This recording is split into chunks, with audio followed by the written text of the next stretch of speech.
Colonel Sophia Qureshi নাকি সন্ত্রাসবাদীদের বোন। একজন বীরাঙ্গনা নারীর কপালে শেষ পর্যন্ত এই আখ্যা জুটল। আর এই আখ্যাটা দিলেন মধ্যপ্রদেশের একজন বিজেপি মন্ত্রী বিজয় শাহ। এটা অত্যন্ত লজ্জার এবং অত্যন্ত অপমানের। এই অপমানটা কেবলমাত্র কর্নেল সোফিয়া কুরেশির নয়, এই অপমানটা 140 কোটি ভারতবাসীর, এই অপমানটা আমাদের ভারতীয় নারী জাতির। অত্যন্ত লজ্জার।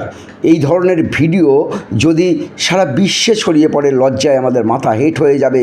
কর্নেল সোফিয়া কুরেশির পরিবার বরাবর ভারতীয় সেনাবাহিনীর সাথে যুক্ত, দেশের সেবা করে গেছে। কর্নেল সোফিয়া কুরেশির পরিবারের মানুষ ঝাঁসির রানী লক্ষ্মীবাইয়ের সাথে হাতে হাত মিলিয়ে ব্রিটিশ সাম্রাজ্যবাদের বিরুদ্ধে লড়াইটা করেছে। আর সেই বীরাঙ্গনা নারী সন্ত্রাসবাদীদের বোন, এই আখ্যা দিলেন বিজেপির মন্ত্রী বিজয় শাহ। এটা অত্যন্ত লজ্জার।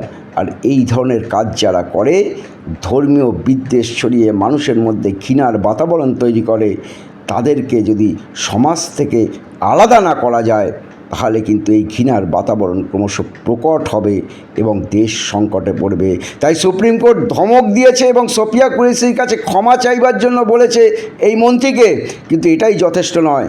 আমাদের উচিত এই ধরনের মানুষদেরকে সমাজচ্যুত করে একটা ধর্মীয় যে বাতাবরণ আমার দেশে আছে, বৈচিত্র্যের মধ্যে যে ঐক্যের বাতাবরণ আমার দেশে আছে, সেইটাকেই আমাদের বজায় রাখতে হবে।